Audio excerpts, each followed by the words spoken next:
उपरमुंडे वर्षा हवा जो अधिक पानी पशिची से अनुसार आम गतकाली खोली आउ 4टा गेट खोली टोटाल 24टा गेट रे वर्तमान माने बन्या जल निष्कासन होउची। दिन 9टा बेले रिजर्वर लेवल थिला 626.35 फीट। आपण जानते सर्वोच्च जलधारण क्षमता होची 630 फीट। आउ सेतेले 3,85,000 क्यूसेक जलभंडार भीतर को प्रवेश करथला एवं 4,24,000 क्यूसेक 24टा गेट देकरी पावर हाउस देकरी केनाल गुड़ा देकरी निष्कासन होतला। तो वर्तमान आमे ताकू जेहेतु आमर कमीगलानी इनफ्लो आमर तेणुकरी आउ 4टा गेट बंद करिया पे निष्पत्ति होईची। खूब शीघ्र सेटा बंद मध्य होई जिवो।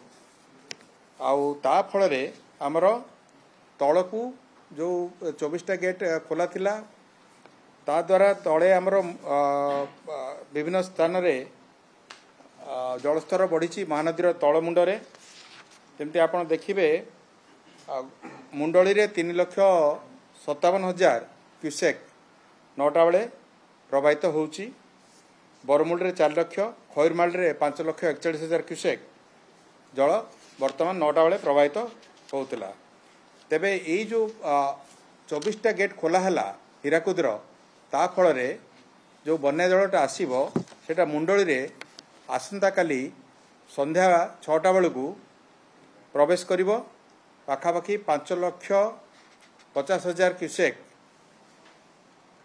जल प्रवाहित होबो मुंडली रे आसंता काली 6टा बेलू। एटार पूर्वानुमान अच्छी। तेबे आपण कहि रखे जेहेतु तेल रे वर्षा नहीं आउ अन्य जगह रे कौनसी विशेष वर्षा नहीं हीराकुद तलमुंडरे मध्य एवं हीराकुदर आउ 4टा गेट बंद कराई। आगामी समय रे अधिक गेट बंद करा जिवो सेटा आम एनालिसिस करिक बंद करूँ। सेटा आउ बढ़ू नहीं जल अधिक आउ जोति पशुला सेटा धीरे धीरे कमी आरंभ होलानी। तेणुकरी ये 5.5 लाख जोटा मुंडली रे प्रवेश करिवो सेटा पाखापाखि सर्वोच्च रहिबो सबुठु अधिक रहिबो। तापरे धीरे धीरे सेटा कमिवार आमे पूर्वानुमान करूछु। एटा गला महानदीर तेणुकरी एठी विशेष कौनसी जगह असुविधा हबार संभावना नहीं। आमे एटा कौनसी छोट धरणर एटा माने जोटा आसुची सेटा किछि असुविधा हबनी। 5 लाख 6 लाख गोटे नॉर्मल आमर फ्लड। तेणु एटा होची महानदीर स्थिति। सेमती आमे ब्राह्मणी रे देखिबा आमर विभिन्न जगह वर्षार परिस्थिति जोड़ा अच्छी इनफ्लो मध्य कमीगलानी। रेंगाली डैम रे 2टा गेट देकर जल निष्कासन होता 3,692 क्यूमेक डिस्चार्ज होता 2,666 इनफ्लो माने जलभंडार भीतर को एति क्यूमेक्स प्रवेश करथिला 2,166 क्यूमेक और जलस्तर थिला 152.52 मीटर जेतले कि आमर सर्वोच्च जलधारण क्षमता होची 123.5 मीटर। तेबे यही जो जलभंडार को जो पानी प्रवेश करुच्ची जल प्रवेश करुच्ची सेटा जेहेतु कमी गलानी आमे आउ गोटे गेट आज बंद करुचु। वर्तमान 2टा गेट चलुला वर्तमान गोटे गेट आमर चलिबो। तो एटा मुख्य आमर जोटा 2टा बंध ता बाबद कहली।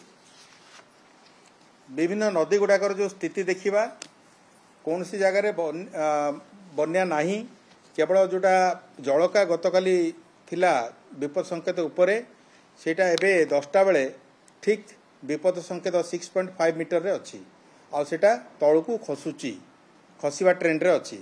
तेणुकरी नेक्स्ट घंटे 2 घंटा बेलू सेटा मते विपद मुक्त हेई जिवो। आउ अन्य जगह रे आपण जे धरिबे ब्राह्मणी बैतरणी बुढ़ाबलंग सुवर्णरेखा ऋषिकुल्या वंशधारा सबु जगह नदी रे जलर स्तर विपद संकेत ठारू यथेष्ट तलरे रही। तेणुकरी कौन सी जगह बन्या परिस्थिति नहीं। आमे जदि जलभंडार स्थिति देखिबा आमर मेजर जो रिजर्वर अच्छी 8टा से भितरू 3टारे 50% तले माने आमर जलभंडार संचित होईची। आउ 50% रु 75% भितर 2टा आउ 75% रु 100% भितर 5टा क्षमा करेंगे बिलो 50% गोटे जगार अच्छी तेणु मीडियम रिजर्वर 48 नंबर्स अच्छी ता भितर एबो 75% 26टार अच्छी आउ 50 to 75% भितर 12टा आउ 50% तले 10टा अच्छी सेटा पार्टिकुलाली जोटा नुआपड़ा एवं गंजाम रे एटी टी वर्षाटा अन्य जिला तुलन टी कम अच्छी तेणु सेटा कम अच्छी तेणुक ओभरऑल आम जो देखा विभिन्न जलभंडार स्थिति संतोषजनक रही गतकाली कौन सी प्रकार वर्षा विशेष वर्षा कौन सी जगह है ना आम वर्षार परिमाण एवं तार प्रकार ये बहुत गुटे कमी जाइए प्राय 10टा मात्र ब्लॉक हेडक्वार्टर्स रे 50 mm रु अधिक वर्षा होती एवं कौन सी ब्लॉक रे 100 mm रु अधिक वर्षा है ना तेणु वर्षार परिमाण धीरे धीरे कमुची आगामी दिन जोटा IMD फोरकास्ट करम पाखे अच्छी आगामी 7 दिन जाए कौन सी जगह वर्षार पूर्वानुमान करा जाए नहीं तेणु आम आशा करुचु जे विभिन्न नदीर स्थिति जोटा अच्छी जोटी भी जलस्तर जी अधिक अच्छी आगामी दिन में ता देहरे व्यापक सुधार आसीबो एवं कौन सी प्रकार असुविधा हेबार आमे संभावना देखुना हूँ।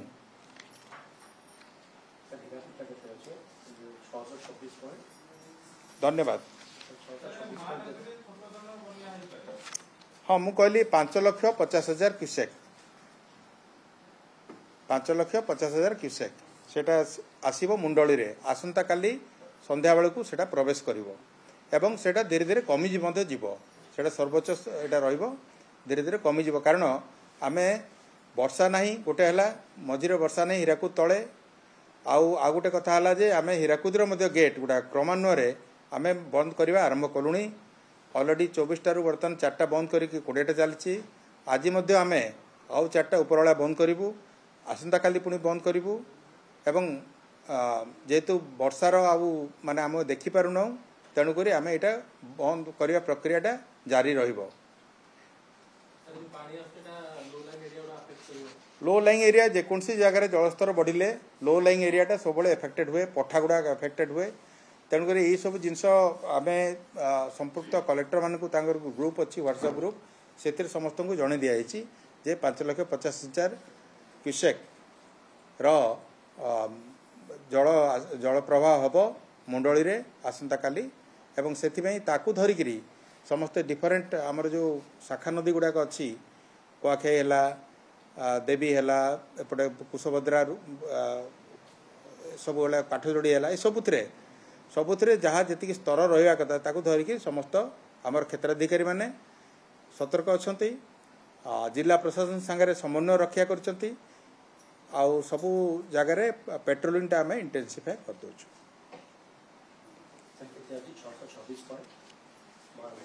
35 10टा बेले आहुरी बदल है ठीक अच्छे थैंक यू। आपण शुणी पारे जल संपद विभाग सर्वोच्च जंत्री ये प्रतिक्रिया महानदी को नहीं स्थिति कौन रही वर्तमान समय से संक्रांत में पूरा तथ्य रखिंट 24 गेट रे बन्या जल निष्कासन होता बेले 4टी गेट बंद करने को हीराकुद रे निष्पत्ति निपटे आसंता काली संध्या 6टा सुधा मुंडली रे बन्या जल प्रवेश कर 5.5 लाख क्यूसेक जल प्रवाहित होने आकलन कर चंद्रशेखर पाड़ी ब्राह्मणी बैतरणी एवं एपटे सुवर्णरेखा बुढ़ा बलंगर स्थिति कौन रही से संक्रांत भी सविशेष तथ्य रखुते से।